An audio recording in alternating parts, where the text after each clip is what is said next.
Hello everyone, मैं पूजा ठाकुर स्वागत करती हूँ आप सभी का आपके अपने चैनल राइट टू स्टडी में। जैसा कि आप सभी को पता है कि हमारे चैनल पे आपको टीजीटी पीजीटी इंग्लिश की वीडियोस मिलती हैं, जिसमें मैं आपको लिटरेचर प्लस ग्रामर दोनों के वीडियोस प्रोवाइड करती हूँ। ठीक है, लिटरेचर और ग्रामर के हर तरह के वीडियोस अवेलेबल हैं। थ्योरी से रिलेटेड जितने भी थ्योरेटिकल पार्ट है या फिर प्रैक्टिस क्वेश्चंस हैं, मॉडल पेपर्स हैं या प्रीवियस ईयर क्वेश्चन पेपर्स है, वो सभी मैंने आपको प्रोवाइड किए हैं, बनाए हैं। आप प्ले लिस्ट में जाके देख सकते हैं या नीचे डिस्क्रिप्शन बॉक्स को भी अगर आप क्लिक करेंगे तो वहाँ पे भी आपको डिफरेंट वीडियोस मिल जाएंगी। आप वहाँ से भी देख सकते हैं।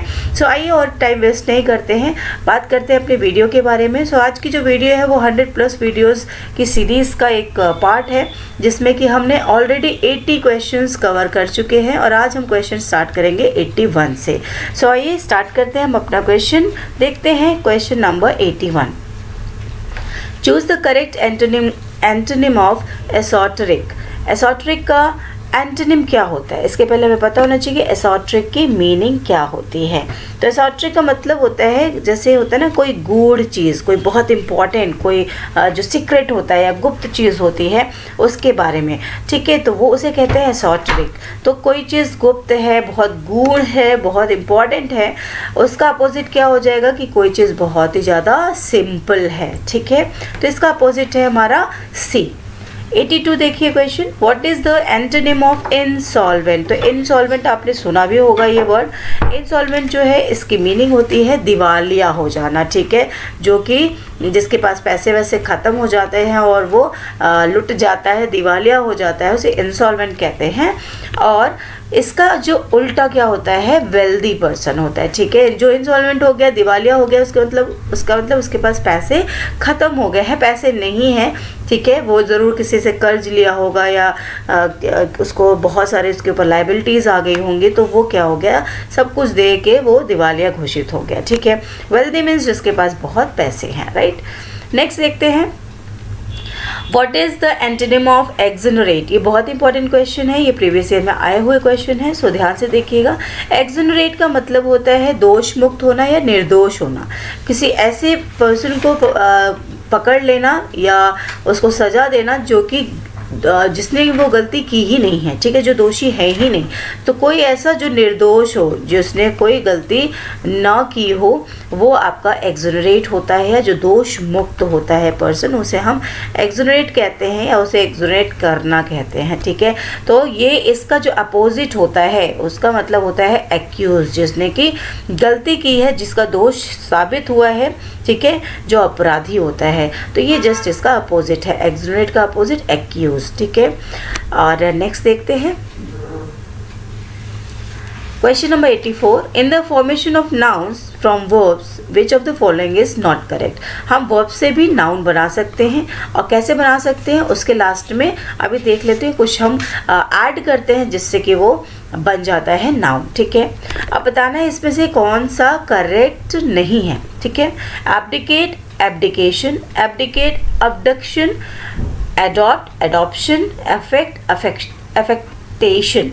तो इसमें से कौन सा है जो करेक्ट नाउन नहीं है, जो कि वर्ब से बना हुआ है। ठीक है, तो यहाँ जो हमारा करेक्ट आंसर होता है वो है दिस बी।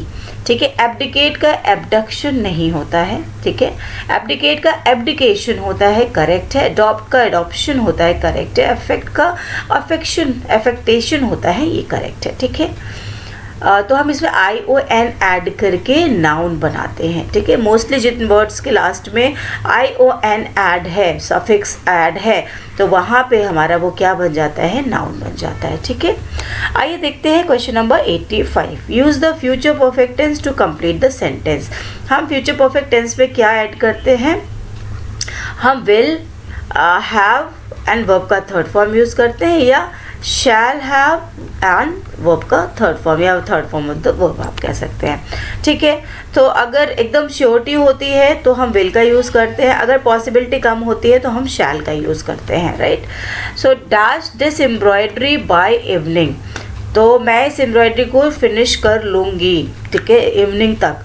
तो ये कर लूँगी, एम्ब्रॉयडरी का काम है, मे बी थोड़ा लेट हो सकता है, तो आई विल की जगह अगर हम आई शैल को लगाएं तो ये ज़्यादा पॉसिबल होगा, ज़्यादा परफेक्ट आंसर होगा, ठीक है। तो यहाँ पे होगा आई शैल हैव फिनिश्ड, यहाँ शैल है, हैव वर्ब का थर्ड फॉर्म फिनिश्ड है, right. So correct answer is D. 86. What is the comparative form of beautiful? So comparative for beautiful का क्या होता है? ये होता है more beautiful, एंड इसका अगर सुपरलेटिव डिग्री पूछे, सुपरलेटिव फॉर्म पूछे तो वो होता है मोस्ट ब्यूटीफुल, ठीक है। तो ये हमारा पॉजिटिव डिग्री ब्यूटीफुल है, then comparative more beautiful and superlative most beautiful, ठीक है। अब यहाँ मोर और मोस्ट क्यों लिखा है, ब्यूटीफुलर और फुलेस्ट क्यों नहीं है? तो वो होता है सिलेबल। अगर किसी भी वर्ड में मोर देन 2 सिलेबल होता है तो वहाँ पे हम मोर या मोस्ट का यूज़ करते हैं, ठीक है। यहाँ ब्यूटीफुल में आपको कई सारे सिलेबल दिख रहे हैं, राइट। ओके, सो हमारा आंसर हो जाता है सी। 87. In the sentence all the officers should respect one another. One another is, तो यहाँ वन अनदर क्या है इस सेंटेंस में? वन अनदर का यूज़ हम कब करते हैं? जब 2 से ज़्यादा लोग होते हैं, ठीक है, और 2 लोग होते हैं तो हम ईच का यूज़ करते हैं। तो भाई ईच और ये वन अनदर होता क्या है, क्या चीज़ है? तो ये मैं आपको बता दूं कि ये होता है प्रोनाउन, ठीक है, एक दूसरे के लिए। ये वन अनदर किसके लिए यूज़ हो रहा है? इन सभी ऑफिसर्स के लिए यूज़ हो रहा है कि हमें एक दूसरे का रिस्पेक्ट करना चाहिए, सभी ऑफिसर्स को एक दूसरे का रिस्पेक्ट करना चाहिए, ठीक है। तो जब किसी नाउन की जगह कोई वर्ड यूज़ हो वो वैसे भी क्या होता है? प्रोनाउन होता है। और क्वेश्चन ऐसे भी आ सकता है कि प्रोनाउन में भी ये कौन सा प्रोनाउन है? तो प्रोनाउन में इसे कहते हैं रेसिप्रोकल प्रोनाउन, ठीक है। आइए 88 क्वेश्चन देख लेते हैं। Which is the verb form in the underlined part of the sentence? Verb का फॉर्म बताना हमें, कौन सा फॉर्म है? She is going to attend a wedding. तो ये क्या है? अटेंड जो है ये वर्ब कौन सा है? एडवर्ब नहीं, एडवर्ब नहीं है तो खुद एक वर्ब है। जेरंड नहीं, आईएनजी नहीं लगा है, ये नहीं हो सकता। पार्टिसिपल नहीं है, थर्ड फॉर्म नहीं है, ये भी नहीं हो सकता है। इन्फिनेटिव हो सकता है, बिकॉज इन्फिनेटिव क्या होता है? 2 प्लस वर्ब फर्स्ट फॉर्म। तो यहाँ आपको दिख रहा है 2 प्लस वर्ब का फर्स्ट फॉर्म है, तो ये हमारा इन्फिनेटिव है, ओके। नाउ नेक्स्ट है 89 question. Which sentence is in future imperfect tense? अगर आपने फ्यूचर इम्परफेक्ट टेंस नहीं सुना है, नहीं जानते हैं, तो मैं बता दूं कि फ्यूचर कॉन्टिन्यूअस टेंस को ही हम फ्यूचर इम्परफेक्ट टेंस कहते हैं। इसे नोट कर लें कहीं, बहुत इंपॉर्टेंट है। फ्यूचर परफेक्ट आपको पता होगा, लेकिन इम्परफेक्ट हम कॉन्टिन्यूअस टेंस को कहते हैं, बिकॉज परफेक्टली वहाँ कंप्लीट नहीं हुआ है वो क्या है? वो प्रोग्रेस में है, ठीक है, इन प्रोग्रेस, इसलिए से ये इम्परफेक्ट है, ठीक। अब यहाँ हमें पहचानना है कि भाई ये सेंटेंस कौन सा है इम्परफेक्ट टेंस का। तो इसका रूल हमें पता होना चाहिए कि फ्यूचर कॉन्टिन्यूअस टेंस में विल बी प्लस वर्ब में आईएनजी ऐड होता है, ये रूल है। इसमें आप देख लीजिए कौन सा है जिसमें विल लगा है, बी लगा है और आईएनजी लगा है वर्ब में। So correct answer is D here. Next देखते हैं। She often goes to cinema. वो अक्सर सिनेमा जाती है, ठीक है। ये क्या बताता है? Often adverb of time, adverb of degree, adverb of frequency, adverb of manner. देखिए मैनर तो आपको पता है कि क्या होता है, वो कि काम किस तरीके से हो रहा है, ठीक है। हाउ का आंसर देता है आपको, ठीक। तो यहाँ काम कैसे हो रहा है वो नहीं बता रहा है, काम कितनी बार हो रहा है वो बता रहा है, काम कब हो रहा है व्हेन वो भी नहीं बता रहा है, ठीक है। काम कितनी बार हो रहा है यहाँ पे वो बताया जा रहा है, तो ये होता है frequency. It means how often, कितनी बार, ठीक है। तो मतलब हम अक्सर, तो यहाँ एडवर्ब्स ऑफ फ्रीक्वेंसी यहाँ पे आपका आंसर है, ठीक है। एडवर्ब्स ऑफ डिग्री जो है वो एक्सटेंट बताता है, ठीक है, कि कहाँ से कहाँ तक या कितना हो रहा है, इस तरह से, ओके। तो ये हमारा आंसर हो जाता है एडवर्ब ऑफ फ्रीक्वेंसी। नेक्स्ट है she barely left the room when the roof fell in. तो शी बेयरली यहाँ पे क्या होगा वो आपको पता करना है। कुछ लोग सोचते हैं कि भाई ly ऐड है तो वो एडवर्ब्स ऑफ मैनर हो जाएगा, but this is not true. ly ज़रूरी नहीं है कि हर टाइम आपका एडवर्ब्स ऑफ मैनर हो। यहाँ पे देखिए जो बेयरली यहाँ पे है वो एडवर्ब्स ऑफ फ्रीक्वेंसी है अगेन, क्योंकि फ्रीक्वेंसी यहाँ पे बता रहा है हाउ ऑफन, ठीक है। वो मतलब कि यहाँ पे जो रूफ है, जब रूफ गिरा तो वो बस उसने शायद ही उसने रूम को छोड़ा था, ठीक है। She barely left the room, ठीक, तुरंत ही या उसी टाइम में उसने क्या किया था, रूफ को छोड़ा था। अच्छा, यहाँ पे देखिए एक छोटा सा चेंज है कि यहाँ पे बेयरली ना, यहाँ पे बेयरली मतलब होता है कि मुश्किल से ही बस उसने रूम मतलब छोड़ नहीं पाई थी रूफ जब उसके सर पे गिरा या उसके रूम में गिरा, ठीक है। तो यहाँ फ्रीक्वेंसी नहीं होगा कि कितनी बार गिरा, देखिए हाउ ऑफन मतलब होता है कितनी बार, है ना। तो ये नहीं होगा, आई एम सॉरी। यहाँ पे एडवर्ब ऑफ डिग्री होगा क्योंकि यहाँ एक्सटेंट बता रहे, देखिए जो मैंने आपको यहाँ बताया है एक्सटेंट, है ना, कि बहुत ही हार्डली क्या है यहाँ पे। सो कुछ ऐसे वर्ड जैसे कि आपके हैं ये बेयरली है, या आप कह सकते हैं एंटायरली है, ठीक है, हाईली है और टोटली है। टोटली में आपका क्वाइटली भी आता है, ठीक है, या क्वाइट आता है, सॉरी, ठीक है, क्वाइट है, अटरली है। ये सारे वर्ड्स आपको क्या बताते हैं, एक एक्सटेंट बताते हैं, ठीक है, एक डिग्री बताते हैं कि कितना है, ठीक। तो ये हमारा बेयरली जो है यहाँ पे एडवर्ब्स ऑफ डिग्री होगा, ना कि फ्रीक्वेंसी। तो आप इसे थोड़ा सा ध्यान से आंसर मार्क कर लें कि यहाँ पे ये आंसर नहीं, आपका सी आंसर करेक्ट है, ठीक है, जहाँ पे कि आपको एक एक्सटेंट बताया जाता है। ओके, नेक्स्ट देखते हैं।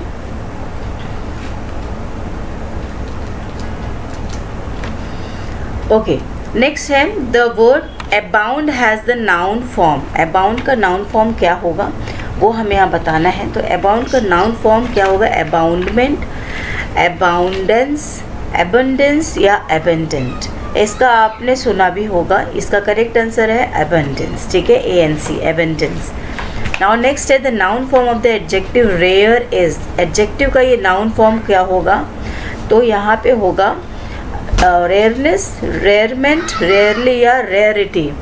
क्या आंसर होगा इसका, तो यहाँ पे आपको जो आंसर होगा वो होगा रेयरिटी, ठीक है, ITY इसमें ऐड हो जाएगा, या आपको रेयरिटी जो है एडजेक्टिव फॉर्म बन जाएगा, सॉरी एडजेक्टिव का नाउन फॉर्म हो जाएगा। Now give the right suffix for the word just to make it an abstract noun. So just के आगे हम क्या लगा दें, suffix क्या लगा दें, आगे मीन्स पीछे आप कह सकते हैं, जैसे just वर्ड है हमें यहाँ लगाना है, ठीक है। तो क्या लगा दें कि वो एब्स्ट्रैक्ट नाउन बन जाए, ठीक है। तो यहाँ पे हम क्या लगा सकते हैं, जस्टली, जस्टिस, जस्टिफाई, जस्टिंग। कौन सा वर्ड यहाँ पे ज़्यादा करेक्ट आपको लग रहा है, तो यस यहाँ पे हमें लग रहा है जस्टिस वर्ड, जो कि एक एब्स्ट्रैक्ट नाउन बन जाएगा, है ना। जस्टिस जो इंसाफ है वो क्या है, वो हम टच नहीं कर सकते, देख नहीं सकते, ओनली वी कैन फील, है ना, तो एब्स्ट्रैक्ट नाउन होगा वो। ओके, 95 क्या है, the sentence many Indians have settled abroad in recent years. ये क्या है, कौन सा टेंस है, तो यहाँ हमें देखना है यूज़ ऑफ वर्ब। वर्ब क्या है, यहाँ पे वर्ब का थर्ड फॉर्म हमें दिख रहा है, third form of the verb, और हैव यूज दिख रहा है। हैव प्लस वर्ब का थर्ड फॉर्म होता है तो क्या होता है, हैव प्लस वर्ब का थर्ड फॉर्म होता है तो क्या होता है, वो होता है प्रेजेंट परफेक्ट टेंस, ठीक है। हैज़ या हैव हम प्रेजेंट परफेक्ट में लगाते हैं और third form of the verb रहता है, ठीक है, परफेक्ट टेंस में, राइट। तो आंसर है इसका ए। नेक्स्ट है विच of the following sentence is correct. इसमें से कौन सा सेंटेंस है जो कि करेक्ट है, देखिए, unless it will rain the crops will be poor, unless he does not cut his expenses he will be bankrupt, unless he exercises regularly he will be weak, none of these. तो यहाँ सबसे ज़्यादा जो correct answer है वो है C, unless he exercises regularly he will be weak, ठीक है। क्यों, क्योंकि ये नेगेटिव है अनलेस, और इसका यहाँ पे रिजल्ट आपको शो कर रहा है, तो एकदम करेक्ट सेंटेंस है। और ये क्यों नहीं है, unless it will rain the crops will be poor, तो यहाँ पे कोई सेंस ही नहीं आ रहा, दो बार विल है और मीनिंग कुछ भी क्लियर आ ही नहीं रही है। यहाँ पे क्या है, अनलेस ही डज नॉट, जब एक बार अनलेस यूज़ हुआ है तो दोबारा नेगेटिव सेंस यूज़ करने का कोई मतलब नहीं बनता, दो बार नेगेटिव चीज़ें नहीं डालेंगे इसमें, एक बार नेगेटिव है, सेंटेंस पूरा नेगेटिव बन गया, उससे दोबारा नेगेटिव इसका आप कह सकते हैं ओवरडोज है एक तरह से, है ना। चलिए, तो यहाँ पे क्या है, सी आपका करेक्ट आंसर है। 97 देखते हैं, in sentence in 2004 a disease destroyed the crops on one village is a, इसमें से कौन सा टेंस है ये 97 का? In 2004 a disease destroyed the crops, destroyed है सिंपली हमें यहाँ वर्ब का ये सेकंड फॉर्म दिख रहा है यूज़ होता हुआ, तो ये क्या हो सकता है? तो सिंपल पास्ट टेंस ही होगा, है ना। तो यहाँ पे करेक्ट आंसर है हमारा सिंपल पास्ट टेंस, जिसमें कि सिर्फ second form of verb use होता है। Okay, 98 question, which of the following sentence is correct? यहाँ पे कौन सा सेंटेंस है जो करेक्ट है?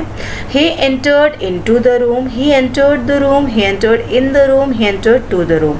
सो रूल याद कर लीजिए, ये क्वेश्चन अक्सर आता है, एंटर्ड के बाद कोई भी प्रीपोजिशन नहीं आती है, क्योंकि एंटर्ड का मतलब खुद ही है कि किसी चीज़ के अंदर, ठीक है। तो इसके बाद इनटू, इन या टू लगाना कुछ ज़रूरी नहीं है, यहाँ पे करेक्ट आंसर हमारा हो जाता है बी, ठीक है। नेक्स्ट है 99, which of the following sentences is correct one? इनमें से कौन सा करेक्ट है?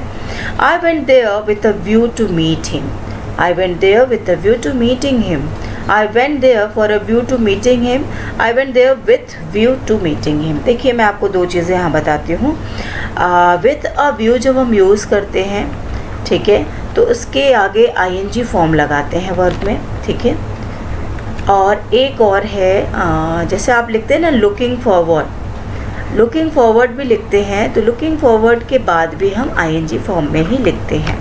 जैसे यहाँ पे देखिए हमारा I went there with a view to meeting him, with a view to meeting him, ये वाला आंसर करेक्ट होगा, ठीक है, क्योंकि हम विथ अ व्यू के बाद हमेशा ये लगाते हैं, ing लगाते हैं, ठीक है। अब जैसे ये वाला सेंटेंस भी लिखते हैं ना हम, looking forward to meeting you, है ना, तो यहाँ पे भी मीटिंग यू होगा या लुकिंग फॉरवर्ड टू, जो भी आप लिखते हैं उसमें ing आगे ऐड करेंगे, ठीक है। तो ये दो चीज़ें ध्यान रखिए, दोनों का रूल है कि ing, लोग अक्सर अभी भी मैंने देखा है कि looking forward to meet you ऐसा लिखते हैं, लेकिन यहाँ टू मीटिंग यू होगा, राइट। तो ये हमारा करेक्ट है, यहाँ पे आप ध्यान रखें, ग्रामेटिकल एरर होता है ये, शायद ये लास्ट ही क्वेश्चन है हमारा। हाँ, आइए कर लेते हैं ये भी।